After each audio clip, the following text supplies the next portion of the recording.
Hello friends, കുറേ ദിവസമായി ഞാൻ വീഡിയോ പോസ്റ്റ് ചെയ്തിട്ട്. വേറൊന്നും കൊണ്ടല്ല, എൻ്റെ ഫോണിൻ്റെ ഇൻറ്റേർണൽ സ്റ്റോറേജ് ഫുള്ളായത് കാരണം വീഡിയോ ഒന്നും എടുക്കാൻ വേണ്ടി പറ്റുന്നുണ്ടായിരുന്നില്ല. പിന്നെ എൻ്റെ മോൾക്ക് ജലദോഷവും ചുമയൊക്കെ നല്ലോണമായി, സുഖവും ഇല്ലാണ്ടായിപ്പോയി. അതുകൊണ്ടാണ് വീഡിയോ ഒന്നും ഇടാൻ വേണ്ടി പറ്റാണ്ടിരുന്നത്. ഈ വീഡിയോ തന്നെ ഞാൻ എടുത്തു വെച്ചിട്ട് കുറേ ദിവസമായി. വീട്ടിൽ നിന്ന് കുറച്ച് നല്ല ഈത്തപ്പഴം തന്നു വിട്ടിട്ടുണ്ടായിരുന്നു. അതിലേക്ക് കുറച്ച് നാടൻ നെയ്യൊഴിച്ച് വെച്ചു. ഇങ്ങനെ വെക്കുന്നത് എന്തിനാണെന്നൊന്നും എനിക്കറിയില്ല. പക്ഷേ ഏട്ടനാ പറഞ്ഞത് ഇങ്ങനെ ഈത്തപ്പഴം കഴിക്കുന്നത് നല്ലതാണെന്ന്, അതുകൊണ്ട് ഇട്ട് വെച്ചതാണ്. പിന്നെ അത് കഴിഞ്ഞ് മോളുടെ മേലൊക്കെ ഒന്ന് കഴുകിച്ചു കൊടുത്തു. മുണ്ടെടുത്ത് കൊടുത്തപ്പോൾ ആൾക്ക് ഭയങ്കര സന്തോഷമായി. മാവിക്ക് നല്ലോണം നഖം വളർന്നിട്ടുള്ളതുകൊണ്ട് 2 ദിവസമായിട്ട് നല്ല പരാക്രമമായിരുന്നു. പിച്ചലും മാന്തലും ഒക്കെ കിട്ടുന്നുണ്ടായിരുന്നു. അത് കട്ട് ചെയ്ത് കൊടുക്കാൻ വേണ്ടി ഇരുന്നപ്പോൾ കട്ടർ കയ്യിൽ വേണമെന്ന് പറഞ്ഞ് അവൾ വാശിയായിരുന്നു. കുറച്ച് നേരം അത് കയ്യിൽ കൊടുത്തിരുന്നു. പിന്നെ അതൊക്കെ കഴിഞ്ഞ് കുറച്ച് സപ്പോട്ട എടുത്തിട്ട് ഷേക്ക് അടിക്കാമെന്ന് കരുതി. ഏട്ടൻ കൊണ്ടുതന്നതാണ് സപ്പോട്ട.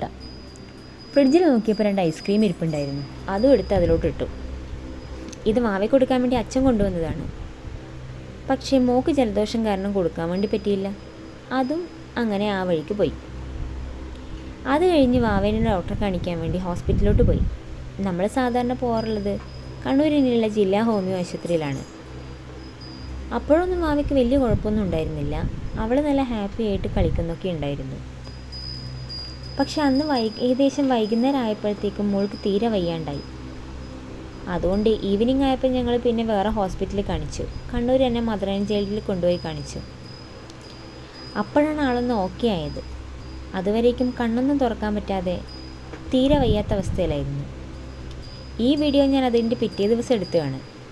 അവളൊന്ന് ഓക്കെ ആയ ശേഷം ഞാൻ മുറ്റടിച്ച് വരുമ്പോൾ അവളും മുറ്റടിച്ച് വരണമെന്ന് പറഞ്ഞ് വാശി പിടിച്ചു. 2-3 പച്ച ഓല കെട്ടിക്കൊടുത്തതാണ്. അത് കിട്ടിയപ്പോൾ അവൾ ഹാപ്പിയായി.